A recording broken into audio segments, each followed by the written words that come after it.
Hello po sa inyong lahat mga ka-crypto. Ako po si Pinoy Crypto Trader at sa video na ito ay atin pong pag-uusapan rito ang account ng Polygon Capital CEO na na-hack. Ayan, pagkatapos pong i-hack ito ng mga hackers ay ginamit po nila ito para mag-promote ng fake na airdrops.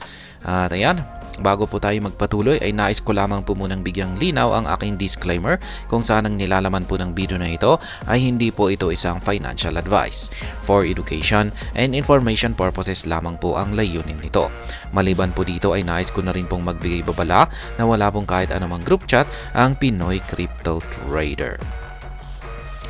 At ayan, ang sabi po rito ay ang account ng X na si Olaf Carlson Wee. Yan, siya po ang founder ng CEO ng Polygon Polychain Capital ay nahack po ito. Kaya yan, na-discover ang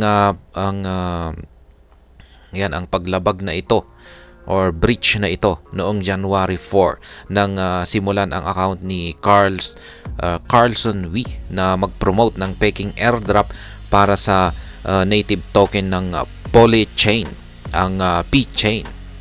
Yan, ang hacker ay nag-claim po na ang airdrop ay bahagi raw ng pagdiriwang or celebration ng bagong taon ng Polychain. At ang post ay may mga link na humantong po sa isang phishing website. Yan, ngunit matapos na ma-discover ng Polychain ang breach na ito ay naglabas po sila ng isang pahayag na kinikilala ang hack at nagbabala sa mga user laban sa pakikipag-ugnayan sa account na X ni Carlson Wee hanggang po sa karagdagang abiso or until further notice. Ayan, may aktual po na tweet rito si Polychain. Yan, sabi niya rito ay important notice, Olaf personal Twitter has been compromised. Please do not engage with this handle until further notice. Ayan, ang account na may higit na 19,000 na mga followers ay na-retrieve na at ang nakakasakit na post ay nabura. Ngunit hindi nang walang higit na 4,000 na mga user ng X ang nakakita rito. Ayan, higit po sa mga 40,000 na mga users ang naka-view po sa post na ito. Kaya malamang ay baka meron po sa dami po ng mga nakabasa niyan or naka-views ay malamang ay baka may nabiktima dyan. Hindi pa natutuklasan kung ilang mga tao ang maaring nagipag-ugnayan sa post na ito or nawalan ng kanilang mga assets dito bilang resulta. Pero sa aking sariling opinion ay meron po siguro dyan. Sa dami naman ng mga users dyan na nakakita tapos airdrop pa yan.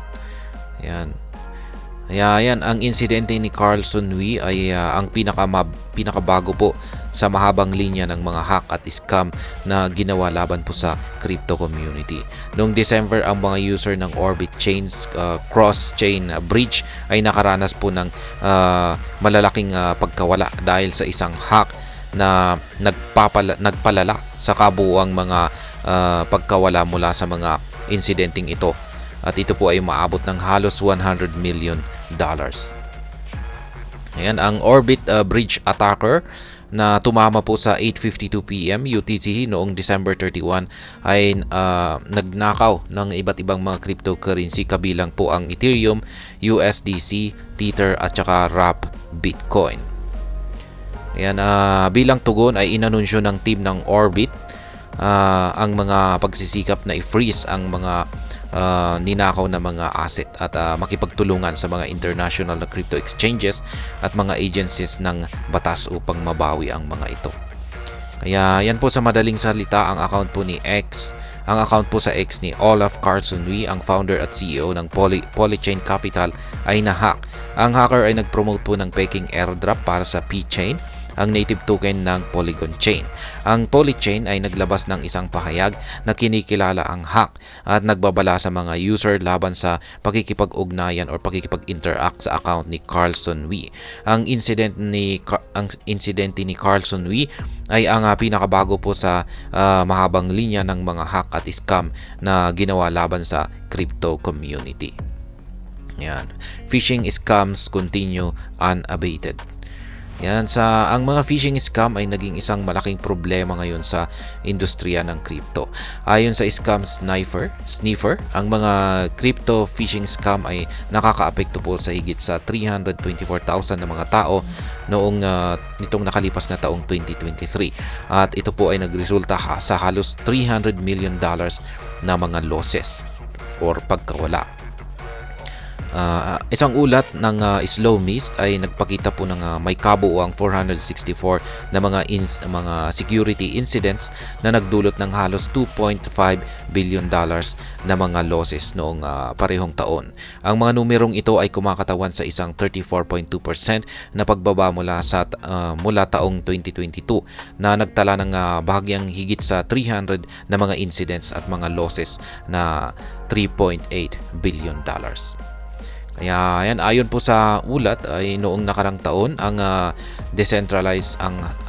sector ng decentralized finance or DeFi ay ang pinaka binabantayan na nakaranas po ng higit sa 280 na mga security incidents na bumubuo po ng 60.7% ng lahat ng mga incident noong taong iyon. At nagdulot po ito ng $773 million na mga losses na kahangahangang nagtala ng isang malaking 62.7% na pagbaba mula noong taong 2022. Yan, kapansin-pansin na ipinahiwatig ng ulat ng Slow Mist na ang Ethereum ang nakaranas ng pinakamalaking mga losses dahil sa mga scam, rug pulls at mga paglabag na umabot po ng $487 million. Ang Polygon ay naging biktima na rin ng mga scam at hack na may mga pagkawala na umabot po sa $123 million. Yan, ang iba pang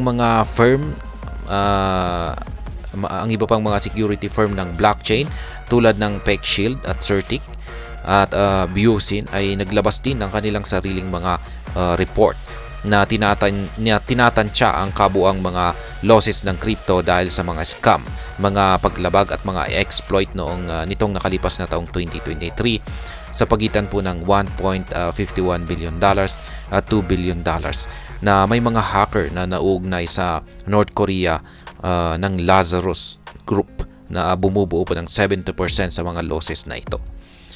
Ayan.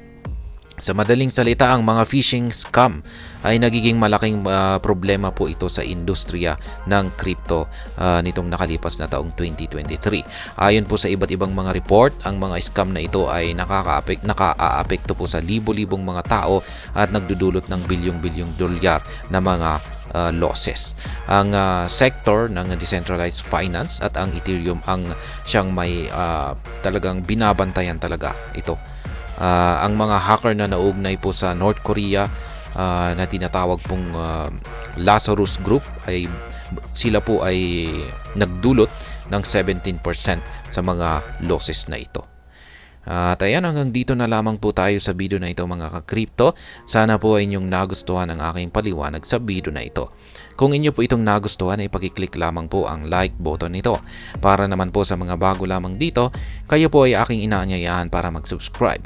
Pakiclick na rin po ang bell icon nito dahil ito po ang siya magsisilbing notification nito sa mga bago kong videos na akin pong ina-upload sa aking YouTube channel na ito.